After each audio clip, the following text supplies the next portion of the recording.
دنیا میں چاہے کوئی پولیٹیکل لیڈر ہو, کسی مذہبی جماعت کا امیر ہو, اس کے ماننے والے اس کے بارے میں اگر کوئی غلط نظریات پروموٹ کرتے ہیں تو وہ اپنا وزن خود اٹھائیں گے. یہ قرآن کا واضح فتویٰ ہے. لا تزر وازرۃ وزر اخری. قیامت کے دن کوئی بوجھ اٹھانے والی جان کسی دوسرے کا بوجھ نہیں اٹھائے گی. اور اس میں کوئی صرف مولانا فضل الرحمان صاحب کو سنگل آؤٹ نہیں کروں گا. عمران خان صاحب نے بھی جو اپنی مخالف جماعت کی ایک پولیٹیکل لیڈر جو فیمیل ہے نام لیے بغیر, ان کے بارے میں کچھ عرصہ پہلے جلسے میں سٹیٹمنٹ دی تھی, انتہائی شرمناک حیا سوز. میں نے اس وقت بھی کوئی ویڈیو ریکارڈ نہیں کروائی. یہ میں اسپیسیفکلی پی ٹی آئی کے سپورٹرز کے لیے بات کر رہا ہوں کہ جو عمران خان صاحب کو ایک مذہبی پیشوا کے طور پر پیش کر رہے ہیں. میں نے بارہا ریکویسٹ کی ہے, انہیں آپ پولیٹیکل لیڈر رہنے دیں, اور وہ سمجھتے ہیں کہ ان کے خلاف کوئی سٹیٹمنٹ آ جائے تو یہ کوئی مذہب کا نقصان ہو جاتا ہے. نبی الاسلام ایک کامیاب پولیٹیکل لیڈر بھی تھے, ایک کامیاب آرمی چیف بھی تھے, ایک کامیاب مذہبی پیشوا بھی تھے. لیکن ہماری یہاں پہ جو سیاست ہے نا, وہ یہ ہے کہ آپ جھوٹ بولیں, جھوٹے الزامات لگائیں, اور پھر مذہب کی آڑ لیں, اور پھر اپنے آپ کو بچانے کے لیے مذہب کا سہارا لیں, کبھی مذہبی ٹچ کے ذریعے, کبھی توہین مذہب کے نام کے اوپر, اور دوسروں کو ولنریبل کرنے کے لیے گستاخی کے فتوے لگانا شروع کر دیں. اور آپ یہ پرواہ نہ کریں کہ کل کوئی آپ کے گھاٹے بھی فٹ ہو جائے گا. لہٰذا یہ ساری کی ساری جو تحریکیں, یہ ختم نبوت تحریکیں نہیں ہیں, یہ اینٹی قادیانی تحریکیں. ختم نبوت تحریک صرف ادھر سے چل رہی ہے. جو چشتی رسول اللہ کو بھی کفر سمجھتا ہے, اشعری رسول اللہ کو بھی کفر سمجھتا ہے, اور غلام اور قادیانی دجال نے جو ڈھونگ رچایا امتی نبی کے نام کے اوپر, اسے بھی کفر سمجھتا ہے. آپ لوگوں کو کیا رائٹ پہنچتا ہے؟ اپنے گھر کی صفائی کرو, پھر ختم نبوت کا نام لو. ہمارے ٹیکسز کے پیسے ان لوگوں میں بانٹ رہا تھا, وہ بھی اپنے انجام کو پہنچ چکے ہیں. دیکھیں, یہ دنیا میں آپ کو اللہ نے دکھایا کہ جو اس طرح کی سازشیں کرتے ہیں نا, ان کی اخیر بڑی پیڑی ہوتی ہے. پیسے بانٹ رہے ہیں, ہمارے ٹیکسز کے پیسے ہمارے بچوں کو اسکول جانے سے روکنے کے لیے بانٹ رہے ہیں. ہمارے مریض ہاسپٹل نہ پہنچ سکے اس کے لیے وہ پیسے بانٹ رہے ہیں کہ شاباش بیٹھے رہو ادھر, یہ پیسے رکھو, آندہ بھی جب ضرورت پڑے گی تمہیں بلاؤں گا. اور پھر وہ اس وقت بھی آگے جب ان کو ضرورت نہیں تھی اور ان کے گھاٹے آگے فٹ ہو گئے. یہ طویلے کی بلا تو ہونی تھی. اس کے لیے کوئی ایک بندہ ایسا چاہیے تھا جس کی جڑیں عوام میں ہو اور ینگ جنریشن اس سے محبت کرتی ہو, وہ آگے پیراڈائم شفٹ کرے. مجھے خان صاحب کی سیاست سے بنیادی اختلافات ہیں, وہ اپنی جگہ, لیکن خان صاحب نے جو طویل قبلہ کروائی ہے نا, اس میں انہوں نے بھٹو کو, نواز شریف کو, بے نظیر کو, سب لوگوں کو پیچھے چھوڑ دیا. وہ بس بیانیے بناتے رہے. لیکن پھر اس میں ظاہر ہے کہ جب ایسا معاملہ ہوتا ہے پھر غلوب بھی آ جاتا ہے. یہ نیچرل چیز ہے, اور اس غلوب میں بینیفٹ آف ڈاؤٹ دینا چاہیے, کیونکہ جب آپ غلوب میں جاتے ہیں اور کسی شخصیت کی توہین کو آپ پاکستان کی توہین شمار کر لیتے ہیں, اس شخص کی توہین کو جو خود آئین کو توڑ کے پالیٹکس میں کردار ادا کرے, جب اسے کوئی کرٹیسائز کرے تو کہتے ہیں جی یہ توہین ہوگی ہے جی پاکستان کے آئین کی. جو آئین توڑنے والا ہے, یہ تو اسی طریقے سے کہ ایک قاتل کو کنڈیم کیا جائے اور آپ کے لیے قاتل کی توہین کر دی آپ نے, بھائی جرم تو اس نے کیا تھا. سرکار اس طرح نہیں ہم مانیں گے. نہ, اس کے لیے پریکٹیکل وہ تمام ایکٹیویٹیز آپ کو پرفارم کرنی پڑیں گی جو آپ کے مخالفین آپ کے اوپر جنرل الزامات لگا رہے ہیں. آپ سے مراد آپ کے ادارے کے اوپر. اگر آپ نیوٹرل ہیں, سب سے پہلے مسنگ پرسن کا مسئلہ حل کریں. اگر آپ نیوٹرل ہیں تو سب سے پہلے وہ لوگ جنہوں نے آپ سے اختلاف رائے کیا, آپ نے انہیں جیلوں میں ڈلوایا, آپ سے مراد آپ کے ادارے نے انہیں غائب کروایا, ان کے خلاف جھوٹے مقدمات بنائے, صحیح مقدمات بنائے تو ٹھیک ہے. کیوں آپ کے مقدمات فارغ ہو جاتے ہیں پہلی پیشی کے اوپر؟ جان ہی نہیں ہوتی ان کے اندر. ان سب لوگوں کو صرف چھوڑنا نہیں ہے, معافی مانگنی ہے ان سے. یہ کہ ایک بندہ تقریر کرتا ہے جی وہ 70 سال سے کردار تھا, اب ہم جو ہے نا وہ نیوٹرل ہو گئے ہیں, تو چنگے نیوٹرل ہو جاؤ, کالا بھی کر دو لوگوں نے. اور یہ ساری باتیں میں تکلیف سے کر رہا ہوں. میں نہیں چاہتا کہ پاکستان کا کوئی بھی ادارہ, چاہے وہ فوج ہو, جوڈیشری ہو, پولیس ہو, اور سب سے بڑھ کر پارلیمنٹ, وہ بے توقیر ہو چند لوگوں کی ایکٹیویٹی کی وجہ سے. فوج سے پوری قوم محبت کرتی ہے. فوج کو باہر سے تو نہیں آئی ہوئی نا, ہمارے ہی رشتے دار ہیں, ہمارے ہی بچے ہیں جو فوج میں قربانیاں دے رہے ہیں بارڈرز کے اوپر. تمہارے بڑے بیٹھ کے تو یہاں وائی فائی کے اوپر پلاٹ خریدتے ہیں اور بیچتے ہیں اور پولیٹیکل ڈسکشن کرتے ہیں. چند ایک لوگ, ہزاروں لوگ تو بیچارے بارڈرز پہ قربانیاں دے رہے ہیں. جنگ کے علاوہ بھی کتنے فوجی شہید ہوتے ہیں. ایک آدھ فوجی تو روزانہ شہید ہوتا ہے سانپ کے ڈسنے سے. آپ کے بارڈر کے اوپر فوج لگی ہوئی ہے, لیکن وہ ظاہر پبلکلی اتنی نہیں آتی ہیں باتیں. اب ایک ادارے سے پوری نفرت پیدا ہو جائے چند لوگوں کی غلطی کی وجہ سے, تو اس کی ریمیڈی اسی صورت میں ہوگی کہ آپ وہ غلطیاں دور کریں. اور کوئی مشکل کام نہیں سرکار, بس جو صحافی آپ کے اوپر کرٹیسزم کرتے ہیں نا, انہیں بلائیں اور پبلکلی ان کے ساتھ ڈسکشن کریں. لا کے آتی پڑھا دیں گے وہ فیکٹس اینڈ فگرز کے ساتھ, اور وہ جو بتائیں نا نوٹ کریں, آپ انڈو کریں. سارے جذباتی نہیں, لیکن یہ ایکٹیویٹی کو کرتا نہیں. انہیں پتا ہے کہ ہم علمی طور پہ ان صحافیوں کی باتوں کا جواب نہیں دے سکتے. پولیٹیکل لیڈرز بھی یہی ہیں, اپنے من پسند صحافیوں کو سامنے بٹھا کے انٹرویو دے رہے ہوتے ہیں. ان صحافیوں کے سامنے بیٹھے نا جو آپ کی شکل دکھائیں گے شیشے میں, نہیں ان کے سامنے نہیں بیٹھتے, ان کو بدنام کریں گے کہ یہ تو فلاں کا صحافی ہے. یہ میں سارے پولیٹیکل لیڈرز کی بات کر رہا ہوں, کسی ایک کو سنگل آؤٹ نہیں کر رہا. اچھا, ایک اور ایشو ڈائریکٹلی تو وہ اس طریقے سے میں نے اسے ایڈریس نہیں کرنا تھا, لیکن چونکہ ہماری کئی ویڈیوز کے نیچے لوگ کامنٹس کر رہے ہیں, یہ جو مولانا فضل الرحمان صاحب حافظہ اللہ تعالی نے اسٹیٹمنٹ دی ہے پچھلے دنوں, پی ٹی آئی کی خواتین کے حوالے سے انتہائی شرمناک اور حیا سوز قسم کی، اس کے اوپر لوگ کہہ رہے تھے آپ اس پہ بولیں. میرے بھائی میں کیا بولوں، یعنی اتنی حیا سوز سٹیٹمنٹ کو ریپیٹ کرنا بھی میں تو اپنی آخرت کی بربادی کا سبب سمجھتا ہوں، اور میں نہیں چاہتا کہ ہمارے پلیٹ فارم سے اس قسم کی گفتگو ہم چلائیں یا میں انہی الفاظ کو ریپیٹ کر کے لوگوں کو ایجوکیٹ کروں اس حوالے سے. میرا خیال ہے ان کے اپنے فالورز کو بھی سمجھ تو آ گئی ہوگی کہ وہ اس طرح کی گفتگو ایک تھریٹیکل سٹیٹمنٹ دیتے ہوئے، میں کہتا ہوں اگر پریکٹیکلی اگر اس طرح کی کوئی بات ہوتی بھی تب بھی اس کو بیان نہیں کرنا چاہیے تھا. انہوں نے ایک تھریٹیکل سٹیٹمنٹ کے طور پر ایک چیز عمران خان صاحب کے اوپر تھوپی کہ ان کے بارے میں یہ لوگ کہتے ہیں. مجھے وہ الفاظ ریپیٹ کرتے ہوئے بھی تکلیف ہوگی. اگر سپوز کوئی کہتا بھی ہو، اس میں کسی بھی پولیٹیکل لیڈر کا کیا قصور ہو سکتا ہے؟ آپ کو پتہ ہے کچھ عرصہ پہلے ایک خودکش حملہ ہوا بنگلہ دیش میں یا سری لنکا کے اندر، اور جب وہ لوگ پکڑے گئے جو اس کے سہولت کار تھے تو انہوں نے ڈاکٹر ذاکر نائک کا نام لیا کہ ہم ان سے متاثر ہیں، اور اس کو بنیاد بنا کے مودی گورنمنٹ نے ڈاکٹر ذاکر نائک کی نیشنلٹی بھی کینسل کر دی. انہیں غریب الوطنی کی زندگی سیدنا ابراہیم علیہ السلام کی طرح گزارنی پڑ رہی ہے. میں تو کہتا ہوں سنت ابراہیمی پہ عمل کر رہے ہیں، ان کے لیے تو بہتر ہو گیا.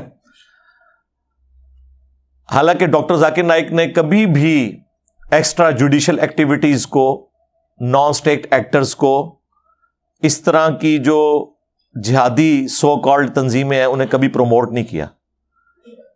ہاں وہ ایمان اور یقین کی بات کرتے ہیں، قرآن و سنت کی بات کرتے ہیں، اس سے اگر کوئی بندہ امپریس ہوتا ہے اور اس کے بعد اگلا سٹیپ اپنی مرضی سے لیتا ہے تو اس میں اس کا کیا قصور؟ یہ تو کل کو میرے کھاتے میں بھی کوئی بندہ ڈال سکتا ہے. ہمارے لاکھوں سٹوڈنٹس دنیا میں موجود ہیں جو غلط زندگی چھوڑ کے قرآن و سنت کے منہج کے اوپر آئے ہیں. اب وہ اس منہج پہ میری ویڈیوز کی وجہ سے متاثر ہوں اور کل کو کوئی ایکٹیویٹی پرفارم کر دیں یا میری طرف کوئی غلط بات منسوب کر دیں تو میرا کیا لینا دینا؟ اور ان سب کو چھوڑ دیں، اللہ کے محبوب صلی اللہ علیہ وآلہ وسلم کی طرف لوگوں نے کیا کیا باتیں منسوب کر دی ہوئی ہیں.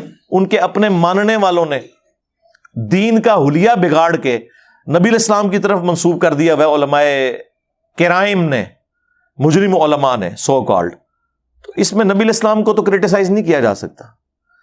اگر کوئی مسلمان یورپ اور امریکہ میں جا کے شراب پیتا ہے تو اس کی بنیاد پہ نبی الاسلام کو تو بلیم نہیں کیا جا سکتا. آپ کی تو تعلیمات میں شراب حرام ہے.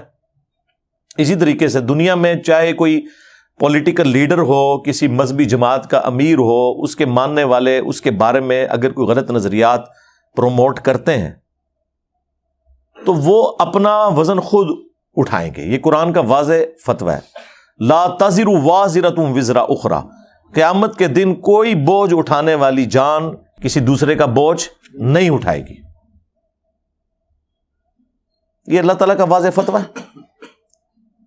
اب اس طرح کی جب ایکٹیویٹیز پرفارم ہوتی ہیں تو اب سوشل میڈیا کی وجہ سے کوئی قدغن بھی ویسی نہیں لگ سکتی.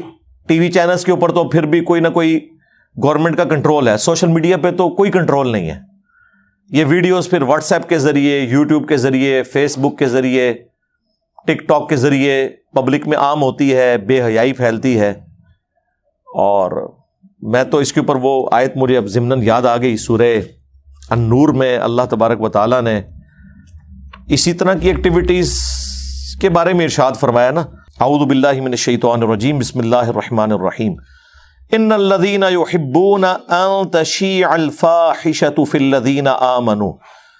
بے شک وہ لوگ جو کہ اس چیز کو پسند کرتے ہیں کہ فحاشی پھیل جائے اہل ایمان کے اندر. لہم عذاب علیم، ان کے لیے دردناک عذاب ہے. فی الدنیا والآخرہ، دنیا میں بھی اور آخرت میں بھی. واللہ یعلم وانتم لا تعلمون، اور اللہ جانتا ہے تم نہیں جانتے. تمہیں پتہ ہی نہیں بے خبری میں کتنا بڑا تم کام ڈال رہے ہو.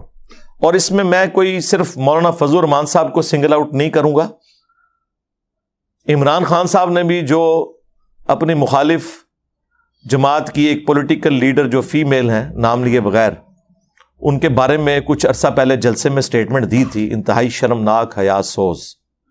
میں نے اس وقت بھی کوئی ویڈیو ریکارڈ نہیں کروائی. یہ میں اسپیسیفکلی پی ٹی آئی کے سپورٹرز کے لیے بات کر رہا ہوں کہ جو عمران خان صاحب کو ایک مذہبی پیشوا کے طور پر پیش کر رہے ہیں. میں نے بارہا ریکویسٹ کی ہے انہیں آپ پولیٹیکل لیڈر رہنے دیں، اور وہ سمجھتے ہیں کہ ان کے خلاف کوئی سٹیٹمنٹ آ جائے تو یہ کوئی مذہب کا نقصان ہو جاتا ہے. حالانکہ مذہب کے اعتبار سے عمران خان صاحب نے جتنی مس ہینڈلنگ کی ہیں وہ بھی آپ لوگوں کے سامنے ہے، وہ بتانے کی ضرورت نہیں ہے.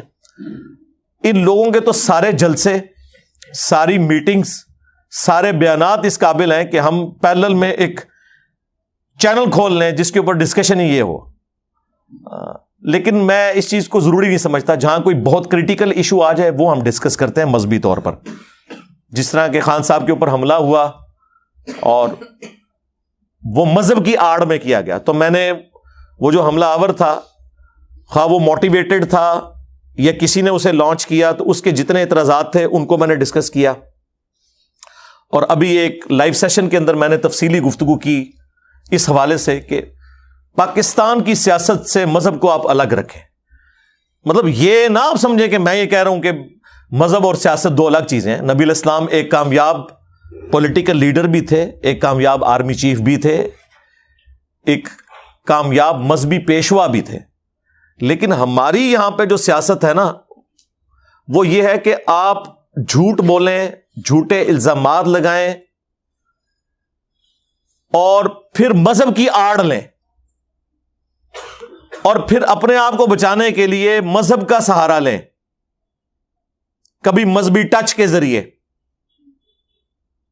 کبھی توہین مذہب کے نام کے اوپر، اور دوسروں کو ونریبل کرنے کے لیے گستاخی کے فتوے لگانا شروع کر دیں. اور آپ یہ پرواہ نہ کریں کہ کل کو یہ آپ کے گاٹے بھی فٹ ہو جائے گا. دیکھیں نا 2017 میں ایک پولیٹیکل گورنمنٹ کو گرانے کے لیے ختم نبوت کے نام کے اوپر جو ہنگامہ آرائی ہوئی وہ آپ لوگوں کے سامنے ہے، اور ان لوگوں کی طرف سے ہوئی جن کی اپنی کتابوں میں چشتی رسول اللہ لکھا ہوا ہے. اور ان کے امام احمد بریلوی صاحب نے فتاوی رضویہ کے اندر اس کتاب کی تعریف کی ہے جس میں چشتی رسول اللہ والا واقعہ ہے، سبا سنابل. اور وہ چھاپتے آ رہے ہیں. لاہور سے وہ سارا دھرنا شروع ہوا، حالانکہ لاہور میں ہی پرنٹ ہو رہی ہے وہ کتاب. اس کا خیال کسی کو نہیں ہے. لہذا یہ ساری کی ساری جو تحریکیں یہ ختم نبوت تحریکیں نہیں ہیں، یہ اینٹی قادیانی تحریکیں. ختم نبوت تحریک صرف ادھر سے چل رہی ہے. جو چشتی رسول اللہ کو بھی کفر سمجھتا ہے، اشرف علی رسول اللہ کو بھی کفر سمجھتا ہے، اور غلام احمد قادیانی دجال نے جو ڈھونگ رچایا امتی نبی کے نام کے اوپر، اسے بھی کفر سمجھتا ہے. آپ لوگوں کو کیا رائٹ پہنچتا ہے؟ اپنے گھر کی صفائی کرو پھر ختم نبوت کا نام لو. خیر، لیکن وہ مقصد تو تھا ایک پولیٹیکل گورنمنٹ کو کمزور کرنا. اور میرے پاس فرسٹ ہینڈ نالج ہے اس حوالے سے. وہ علماء جن کو جا کے ان لوگوں نے، نامعلوم افراد نے جا کے ابھارا کہ آپ نے اس دھرنے میں آ کے بیٹھنا ہے، انہوں نے مجھے خود بتایا. اور پھر بعد میں ظاہر ہو گیا جب ایک بندے نے ٹویٹ پہ بھی لکھ دیا کہ پاکستانی فوج جو ہے وہ ختم نبوت پہ ایمان رکھتی ہے، اور عوام خوش ہو رہی ہے. آپ کو پتہ نہیں ہے کتنا زہریلا انجیکشن اس نے لگایا ٹویٹر کے اوپر.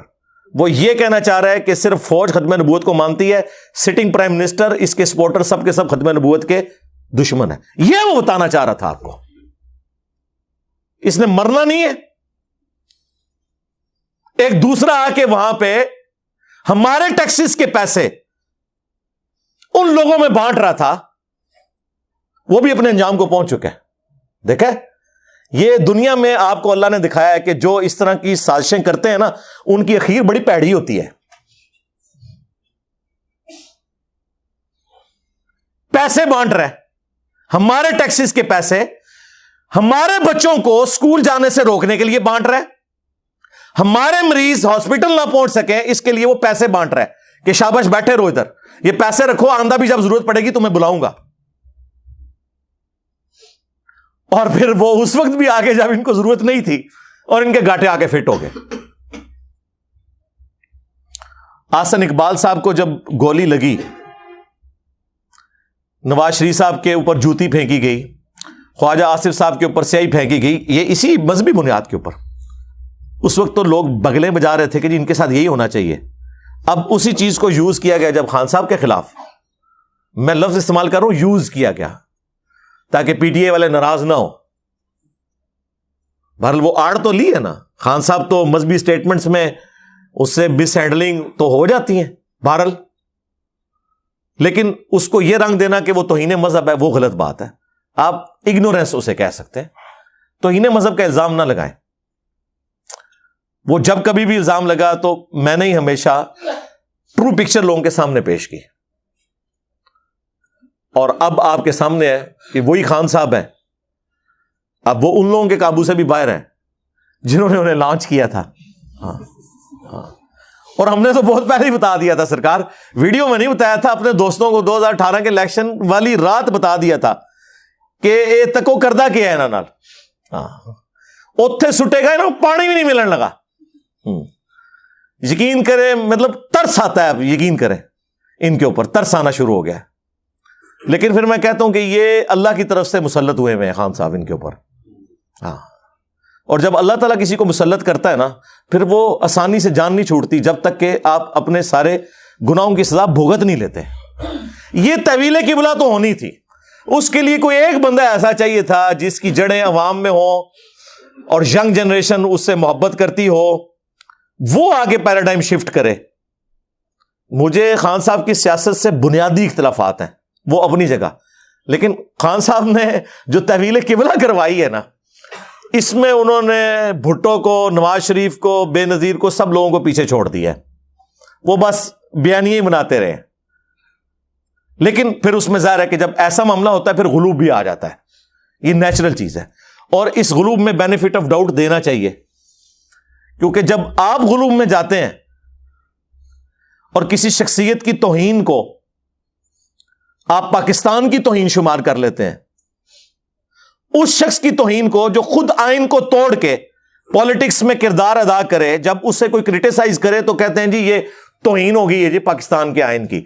جو آئین توڑنے والا ہے, یہ تو اسی طریقے سے کہ ایک قاتل کو کنڈیم کیا جائے اور آپ کہیں جی یہ قاتل کی توہین کر دی آپ نے, بھائی جرم تو اس نے کیا تھا. اور پھر اگر کوئی بڑا ہے تو اسے بڑے دل کا مظاہرہ کرنا چاہیے. اگر آپ ٹھیک ہیں, صحیح گراؤنڈز پہ کھڑے ہوئے, ہم سے سبق سیکھیں. دنیا کا کوئی مولوی نہیں جو میرے خلاف کلپ نہ بناتا ہو, تو کیا میں نے رونا پیٹنا ڈال دیا, یا کوئی نان اسٹیٹ ایکٹر میں نے بندے بھرتی کر لیے ہیں کہ جا کے ان مولویوں کو سبق سکھاؤ, علمی میدان میں مقابلہ کریں. اور ابھی یہ جو ہمارے نئے آرمی چیف آئے ہیں شاہ جی, سید عاصم منیر صاحب, اور انہوں نے خود تو خیر ابھی تک کچھ نہیں کہا, لیکن وہ اپنے چاہنے والوں کے ذریعے اور اینکرز کے ذریعے جو سٹیٹمنٹس دلوا رہے ہیں کہ فوج کا سیاست سے کوئی کردار نہیں. سرکار اس طرح نہیں ہم مانیں گے, نا نا نا نا نا. اس کے لیے پریکٹیکل وہ تمام ایکٹیویٹیز آپ کو پرفارم کرنی پڑیں گی جو آپ کے مخالفین آپ کے اوپر جنرل الزامات لگا رہے ہیں. آپ سے مراد آپ کے ادارے کے اوپر. اگر آپ نیوٹرل ہیں, سب سے پہلے مسنگ پرسن کا مسئلہ حل کریں. اگر آپ نیوٹرل ہیں تو سب سے پہلے وہ لوگ جنہوں نے آپ سے اختلاف رائے کیا, آپ نے انہیں جیلوں میں ڈلوایا, آپ سے مراد آپ کے ادارے نے انہیں غائب کروایا, ان کے خلاف جھوٹے مقدمات بنائے. صحیح مقدمات بنائے تو ٹھیک ہے, کیوں آپ کے مقدمات فارغ ہو جاتے ہیں پہلی پیشی کے اوپر, جان ہی نہیں ہوتی ان کے اندر. ان سب لوگوں کو صرف چھوڑنا نہیں ہے, معافی مانگنی ہے ان سے. یہ کیا ایک بندہ تقریر کرتا ہے جی وہ 70 سال سے کردار تھا, اب ہم جو ہے نا وہ نیوٹرل ہو گئے ہیں, تو چنگے نیوٹرل ہوئے ہو, کالا بھی کر دو لوگوں نو, کال تے ہونے بلائی سے. اچھا جی, اس طرح کہنے سے پرانے گناہ معاف ہو جائیں گے؟ وہ انڈو کون کرے گا وہ سارے کے سارے معاملات جو پاکستان کی اکانومی کا بیڑا غرق ہو گیا, پاکستان کی معاشرت کا بیڑا غرق ہو گیا, سوشل ویلیوز کا بیڑا غرق ہو گیا, اس کو انڈو کون کرے گا؟ اور معافی بھی نہیں مانگتے, صرف کہتے اب ہم نہیں کریں گے. یعنی جب آپ کے اندر اتنی جرت ہی نہیں کہ آپ غلطی کی معافی مانگیں اور یہ کہیں کہ یہ ہماری غلطی ہے ڈنکے کی چوٹ کے اوپر, تو آپ آگے چل ہی نہیں سکتے. تو یہ ساری ایکٹیویٹیز پرفارم کریں, انڈو کریں جتنا آپ کر سکتے ہیں, پھر ہم مانیں گے کہ ہاں جی واقعی جن صحافیوں کی نوکریاں فارغ کروائیں, جن کے خلاف جھوٹے ٹرینڈز بنوائے اور آج اپنے خلاف ٹرینڈ بن رہے ہیں, ظاہر ہے وہ. اور یہ ساری باتیں میں تکلیف سے کر رہا ہوں. میں نہیں چاہتا کہ پاکستان کا کوئی بھی ادارہ, چاہے وہ فوج ہو, جوڈیشری ہو, پولیس ہو, اور سب سے بڑھ کر پارلیمنٹ, وہ بے توقیر ہو چند لوگوں کی ایکٹیویٹی کی وجہ سے. فوج سے پوری قوم محبت کرتی ہے. فوج کو باہر سے تو نہیں آئی ہوئی نا, ہمارے ہی رشتہ دار ہیں, ہمارے ہی بچے ہیں جو فوج میں قربانیاں دے رہے ہیں بارڈرز کے اوپر.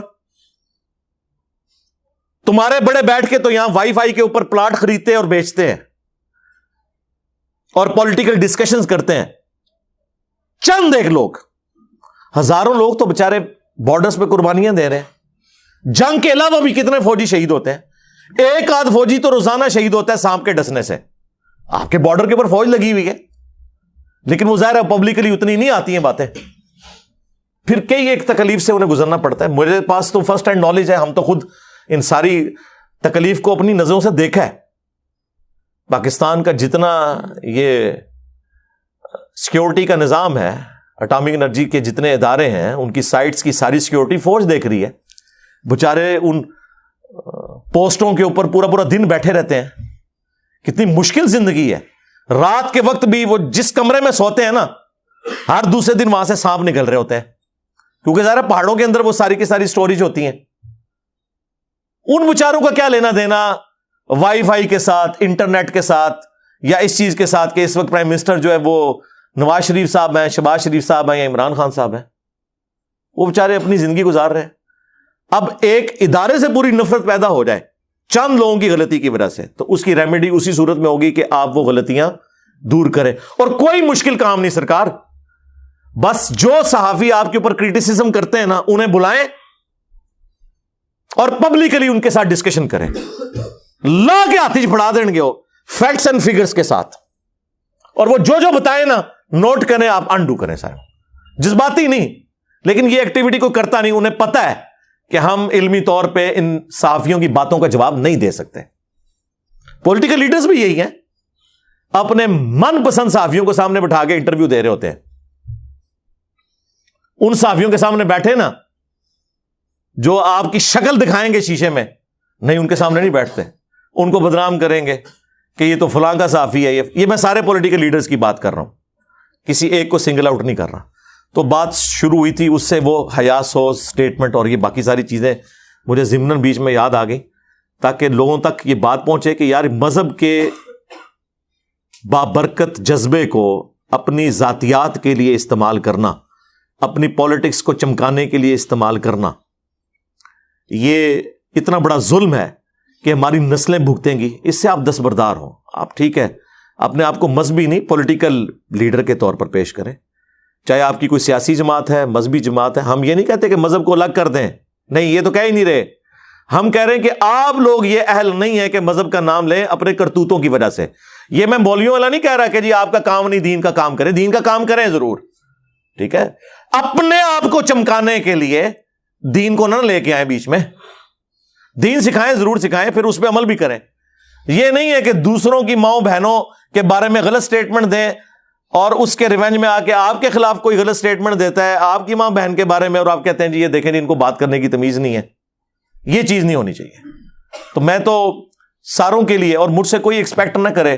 اب ایک ویڈیو اپلوڈ ہوئی ہوتی ہے, اس کے نیچے جو نون لیگ کے سپورٹرز ہیں وہ لکھتے ہیں کہ جی دیکھو جی انجینئر صاحب جو ہے نا عمران خان کے مقلد بنے ہوئے ہیں.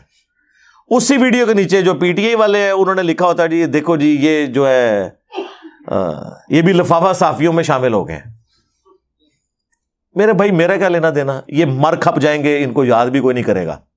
ٹھیک ہے, ہماری یہ جو لیگیسی ہے اللہ کے فضل سے قرآن و سنت کی, ان کا کوئی ہمارے سے مقابلہ ہے؟ امام بخاری, امام مسلم نے جس دور کے اندر یہ حدیث کی کتابیں لکھی ہیں, اس دور میں مسلمانوں کا سلطنت عباسیہ کا حکمران کون تھا؟ کسی مسلمان سے پوچھیں آپ کو نام بتا جائے. اور امام بخاری امام مسلم گمنامی کی زندگی گزار رہے تھے. امام بخاری تو بڑی کسپرسی میں فوت ہوئے ہیں. ان کو سارے جانتے ہیں. ان کی لیگیسی باقی ہے, ان کی اولادوں نے نہیں چلائی. اللہ نے انہیں روحانی بیٹے دے دیے, چونکہ انہوں نے اللہ کے لیے وقت گزارا تھا. ان کی لیگیسی چل رہی ہے. بنو عباس کی حکومت جو 3 بر اعظموں میں پھیلی ہوئی تھی, اس خلیفہ کا نام بھی کسی کو نہیں آتا, آگے تو چھوڑ دیں. سرکار اس پلیٹ فارم کی جو لیگیسی ہے نا, وہ قرآن و سنت, اللہ اور اس کے محبوب صلی اللہ علیہ وآلہ وسلم کی نسبت کی وجہ سے ہے. ہمارا کیا کمپیریزن بنتا ہے؟ کسی مذہبی لیڈر کے ساتھ نہیں بنتا, تو پولیٹیکل لیڈرز تو چھوڑ دیں, وہ تو شاید کوئی نہیں. آنکھ اوجل پہاڑ اوجل, ان کو کوئی جانتا بھی نہیں ہوگا. ہاں کبھی کبھار کوئی برسی آ جائے گی تو کوئی ایک آدھ شمع روشن کر لے گا, وہ بھی کوئی 4 لوگ نہیں. لیکن جو مذہب کی لیگیسی ہے وہ ایک ایک گھر میں دل کے اندر اترتی ہے, اور وہ اسی طریقے سے ٹرانسفر ہوتی ہے. الحمدللہ. صلو علی محمد و آل محمد. اللہم صلی علی محمد وعلی آل محمد واصحاب محمد وازواج محمد وامت محمد اجمعین الی یوم الدین. آمین.